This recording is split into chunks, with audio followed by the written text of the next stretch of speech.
Hi all, if anything has confirmed the fact that I am definitely not going to be a movie star, it is taking this video for you guys. So what I wanted to do is have a video for both positive behavior supports and Love and Logic so that you could get both of those pieces just a little bit before you come to class. I want to take you through the PBS PowerPoint specifically, and then I want to highlight some of the things that I really want you to look at for Love and Logic so that on the 29th, when we're all finally back together again, we can have a really good discussion about those two models. So first and foremost, when you're going through your PowerPoint, you're going to notice that you're looking at the concept of school-wide PBS. What's important about that is that PBS positive behavior supports or school-wide positive behavior supports is something that is implemented not just in one classroom.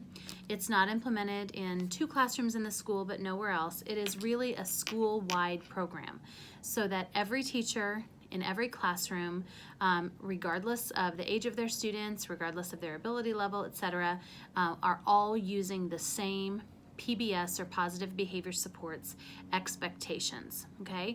As you go through this, I want you to really be thinking about how you can see the elements of Ganot in this. I want you to think about how you can see the elements of conscious discipline and how you can see its roots in behavior modification, because it's so important that you're able to take all of these models that we're learning and, as I've said a million times, really synthesize them and begin to create your own philosophy and to think about, could I teach in a school that is a PBS school? Could I teach in a conscious discipline school? So on and so forth. As you go through the PBS PowerPoint today, you're going to notice that PBS really tries to be very proactive, not reactive. They try to have the idea that when the teacher gives the direction to put your finger on a state on a map, that every single teacher would put their finger on the same state on the map because everybody knew exactly where everyone else was going. It's that idea of setting up the expectation. So if I had a room full of people and I said, put your finger on any state on the map, you might put your finger on South Dakota and the person next to you might put their finger on Tennessee. But if I said, please put your finger on the state that is northeast of Missouri, and I was very explicit and very specific about my expectations, you would all be able to put your finger on Nebraska. Okay, so the idea behind PBS is that everybody has the same expectations. Everybody understands where the children are going.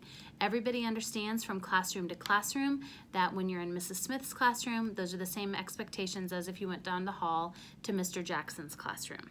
So PBS is this idea of consistency, and it's about explicitly teaching students what's expected of them. In PBS, you're not waiting for students to misbehave, you're being proactive. You're taking a look at the whole big picture and thinking about what can we do to try to reduce or eliminate negative behaviors in the classroom before they even start. So PBS does this by setting up really a culture of responsibility where every student in the classroom, every teacher in the school understands the responsibilities and expectations of the students. We understand that every school is trying to provide a safe, respectful learning environment for their students, and that's really what PBS aims to do. Okay? So PBS requires that teachers all buy in. It requires that teachers sit down and try to very proactively come up with what those expectations are. So the expectations are teacher-driven from the beginning. Teachers sit down together and create the matrix for the expectations for the school, and then they actually write and teach lesson plans that teach those expectations. PBS is just a framework. No 2 schools will have exactly the same PBS expectations, but most of them have 3 overarching expectations. Usually be safe, be respectful, be responsible are those 3 overarching expectations. And then the schools decide, what does it mean to be respectful in the bathroom? What does it mean to be respectful on the bus? What does it mean to be respectful when we have a guest speaker? And so on and so forth. PBS is for everyone. It's not just for students with special needs. It's not just for high-performing students. PBS is a tiered intervention system. So the idea is that at level 1 of that tier, every single student has the same expectations. Then as you go up, if students have significantly more behavior referrals, then those students might be getting a little bit more intervention, all the way up to the top where you have your students who need the most intervention. Those students are not the students that have behavior IEPs. Those are not the students who are in special education for behavior. These are students who are in regular ed, and we are intervening at different levels based on what their behavior dictates. So in PBS, one of the things that we do is we monitor how many office referrals are coming in based on what types of behaviors. PBS uses data to drive decisions. So when I was a principal in a PBS school, we noticed that most of our referrals were happening around lunchtime. And what we were finding is we were having some issues with our recess expectations. We were having a lot of conflict. We were having a lot of struggle happening between 12 and 1, and we did that based on the data that we were keeping. So what we were able to do was we were able to change the way that we had students go to recess. We retaught the expectations for be safe, be respectful, be responsible on the playground, and then, lo and behold, our numbers went down. So PBS is very data-driven. It's looking at all types of students and what types of intervention they might need. Okay, PBS increases student achievement, it increases attendance, it addresses challenging behaviors while also helping kids to be educated on what the expectations are. So it's very much that idea that we talked about, that the expectations should seek to educate the child. They shouldn't just seek to be punitive for the child. That's a really important thing about PBS. PBS has specific procedures after the teachers and the staff members have created their expectations. Then there's a very specific set of procedures for teaching those expectations. There's a continuum of behaviors that are accepted. There's a process for behavior referrals. It's a very scientific way to look at school-wide behavior. And I really want to draw your attention. I believe that this is slide 15 in your packet. So you might want to pause this and go ahead and look at slides 15, 16, and 17. In the process of doing this, normally when we do it face-to-face, I have you draw a park, and we set up, your park is going to have a different set of expectations than the person next to you. And we talk about how if you know what's expected of you, you can draw something that was expected.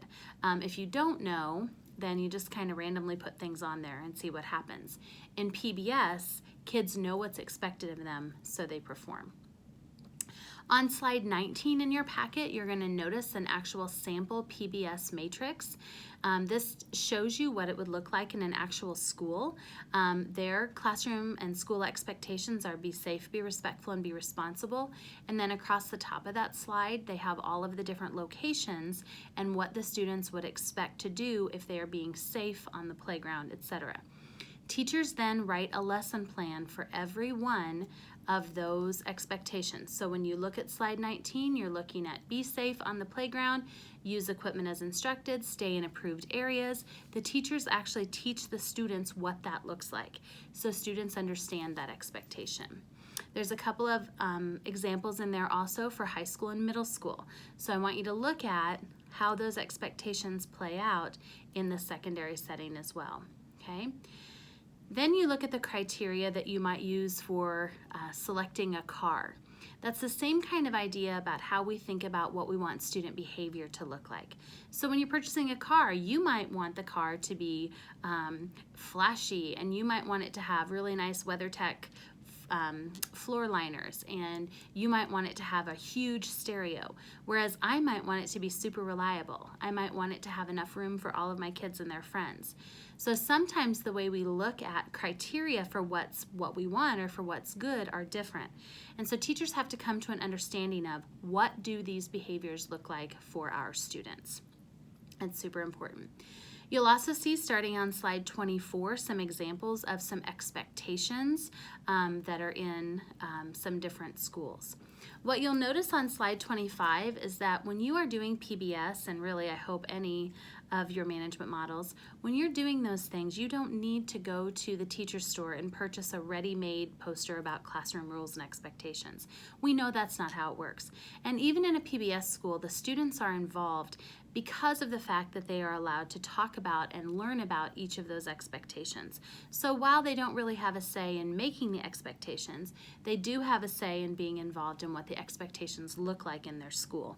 And so that's really powerful for them. On slide 26, you'll notice how the teachers actually teach the expected behaviors. And for all of these slides, I would encourage you to look at this in notes view so that you can see the notes at the bottom of the slides. I really think that will help you understand it even a little bit more. In PBS, one of the critical components is the idea of encouraging expected behaviors. This is where behavior modification comes in, because in almost every PBS school, one of the key indicators is that the school has some type of system of reward, maybe a token economy. Maybe you're given a buzz buck every time you're caught doing something right. In our school, it was tickets. So after we had taught our students the expectation, we then would give them tickets when we noticed them doing the correct behavior. The tickets then earned them different rewards in the school. It could be principal for a day, it could be take your shoes off, but those are school-wide reward systems that are set up. But they are designed where kids maybe have a punch card, they're maybe given a ticket, but it is a token reward, just like the pigeons in the Skinner box, Penny and the chocolates. It's a reward that encourages that behavior. In the beginning, you give those rewards very freely and very frequently every time you see the behavior. Then gradually you pull those away, you put them on a schedule of reinforcement and pull them away so that the student begins to do that without even needing to be rewarded. My dog now is a 5-month-old puppy. She doesn't need to be given a treat every time I tell her to sit. She just knows to do it. But for some of her other behaviors, like jumping up, I still need to give her a treat so that she learns not to do that. It's the same thing with students and those types of token economies. There are some examples in the slides of different types of tokens that different schools use. You can take a look at some of those. One of the things you're also going to see in there in component 6 is how we discourage inappropriate behaviors. So sometimes PBS is criticized because people think that all it does is encourage the right behavior, but it also discourages the wrong types of behavior. Okay, so you'll see in there how PBS responds to inappropriate behaviors. Okay, one of the parts of PBS is that the school determines what are major problems and what are minor problems.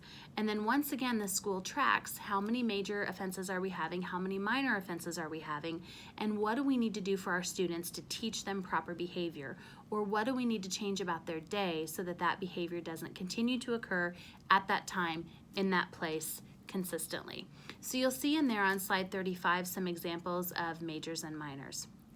Then in component 7, you'll notice that PBS is constantly progress monitored.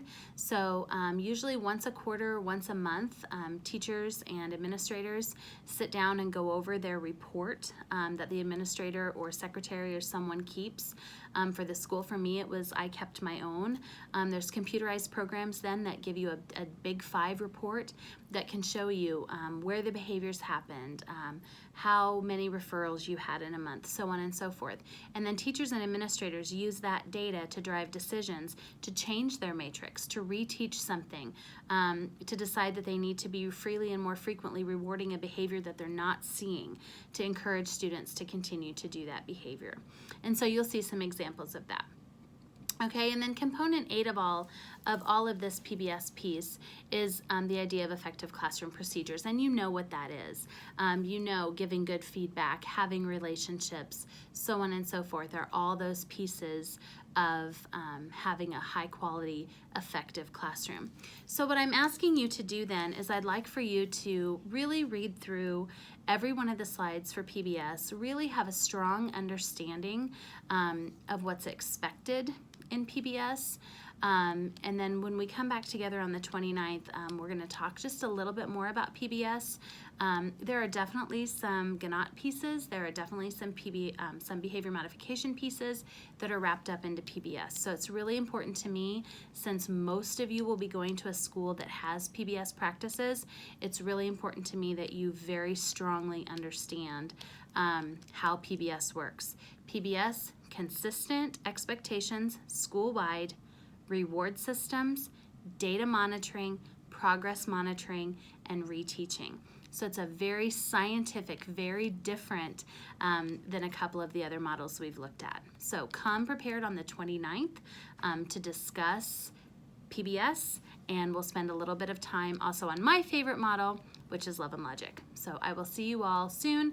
Don't forget, Structured Observation 2 is what you will be doing out in schools on the 24th. All right, take care.